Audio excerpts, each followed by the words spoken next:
Joining me now from Jerusalem is a top advisor to Naftali Bennett, political consultant George Birnbaum, who, like Bennett, also served as Benjamin Netanyahu's chief of staff once upon a time. George, thanks so much for coming on the show tonight. Your boss, Naftali Bennett, the guy you're advising, has agreed to form a rotating government with Yair Lapid and Mansour Abbas, in which he becomes prime minister now and Lapid in 2 years' time. Despite saying before the election, quote, "Never and under no circumstances will I ever lend a hand to the establishment of a government led by Yair Lapid, not in a rotation or any other way." Just a few weeks ago, he called Abbas a terrorist supporter, but now he says he's happy to work with him. I wonder, was Bennett being racist then, or is he being opportunistic now, or is it both? What's going on here? I don't think it's either. I think, leadership, real leadership, means having to sometimes adjust and even evolve in terms of your point of view. I mean, remember, Ariel Sharon was vehemently against the two-state solution until he announced he was for one in 2003 after the Bush peace plan was ushered in. And Benjamin Netanyahu was against the two-state solution until his Bar-Ilan speech in 2009, in which he finally accepted the idea of a two-state solution with the Palestinians. So I think Naftali Bennett is in a position now that he is potentially going to become prime minister, realizes that his views may have to evolve a little bit. I think he's taken a very brave step, something Netanyahu has never done, which is include an Islamist Arab party in an official coalition in the state of Israel, first time in history. He's making a coalition with other political parties that are diametrically opposed to some of his views. This will be a real test of leadership. It is a first in Israel's history to have such a government. Yes. And it will require a lot of political acumen as well to navigate those waters. Look, it's a fair point. He's definitely taken a brave step when it comes to the Arab Party. But the analogy with Sharon moving on a two-state solution isn't quite the same over a matter of time. You have Naftali Bennett over the space of a few weeks saying, and I quote, "Never and under no circumstances, never will I lend a hand to the establishment of a government led by Yair Lapid." Now he does it a few weeks later just to get power. If you're an Israeli voter, why should you believe anything Bennett says? He's just broken his word blatantly, brazenly. I think the two men got together. They looked each other in the eye. They realized that they could trust each other. And while they'd been political foes for many years, realized that they had to put, both of them had to put the interests of the state of Israel ahead of their own personal interests. And that, I believe, is really the true definition of leadership.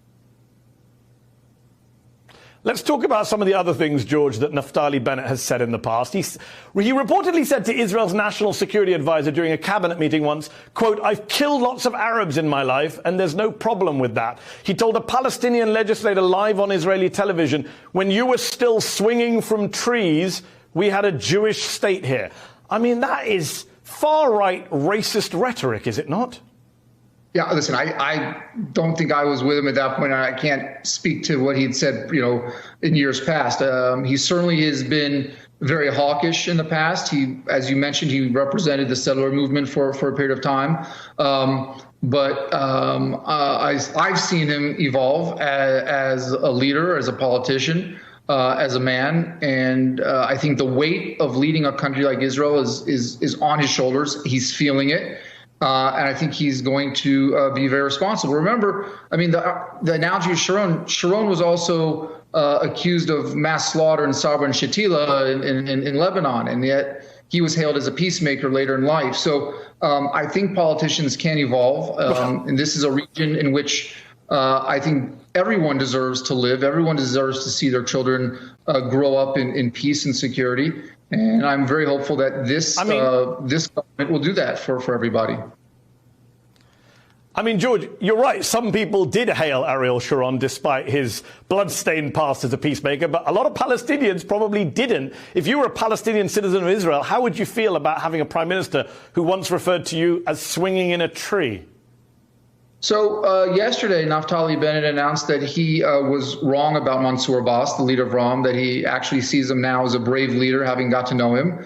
I think, throughout history, we've seen that the rhetoric seems to fall off once you get to know somebody, once you build a personal relationship, once you drop the stigmas and the paradigms that may have existed. I think that's the only road to peace in any situation.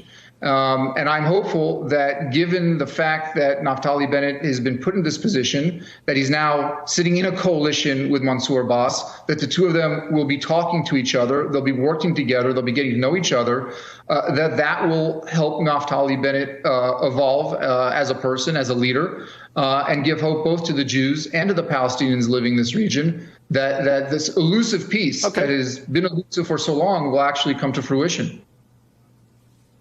Okay, on the subject of him perhaps changing his views, as you're saying to me tonight, he also said this to me when I interviewed him, George, back in 2017. Have a listen. I guess what you need to do is go back and change the Bible. You need to change the narrative of the Bible because it's all there. And I assume is Israel a theocracy? All Muslims, Christians, and Jews, is it a religious state? I assume. Why are you quoting the Bible to me? I'm quoting the Supreme Christians, Court Muslims, of and your Jews. Country. Those are the words of a theocrat, George, are they not? Not the words of a democratic politician. The Bible gave us all the land. Change the Bible if you want us to make peace.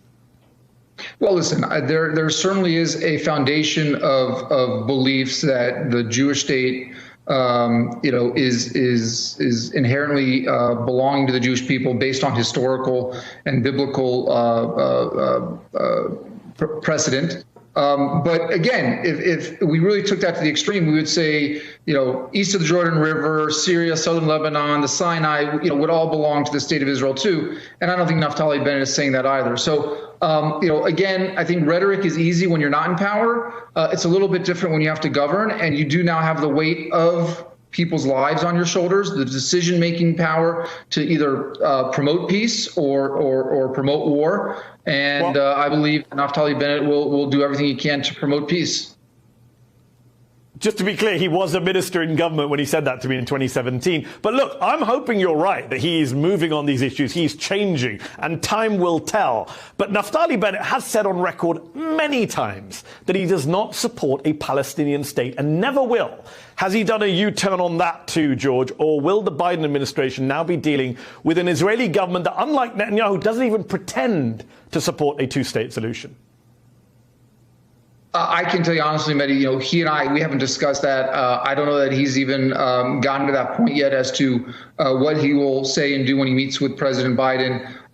Again, my history has been, having worked now not just in Israel, but around the world with many presidents and prime ministers, around the world, that it's easy to talk when you're not in a position of power. But once you have that weight on your shoulders, there is an evolution, and you do have to look at things. You made that point, but it's a very simple question. Does he support a two-state solution now or not? Because he hasn't up until this point. We kind of need to know that. He and I have not talked about it, so I can't speak for him. And those are things that, as prime minister, he'll have to speak for himself. So I can't answer that question. I apologize. It's just not something that we've discussed in the past 6 or 10 months. Fine. Okay, last question to you then. Whatever Israeli government is formed this week, Gazans will continue to live under siege. East Jerusalemites will continue to be evicted from their homes. West Bankers will continue to have to put up with illegal Israeli settlements. You accept, George, that for Palestinians, it really makes no difference if the Israeli leader is your new boss, Naftali Bennett, or your old boss, Benjamin Netanyahu? Well, I would take exception with some of your characterizations, but I think that if you have a government that is made up of such a broad ideology that this government will be made up, that there should be hope for both Jews and Palestinians, that there can be a change in the status quo. And however you characterize that status quo, an improvement in everyone's lives is really what we need to have.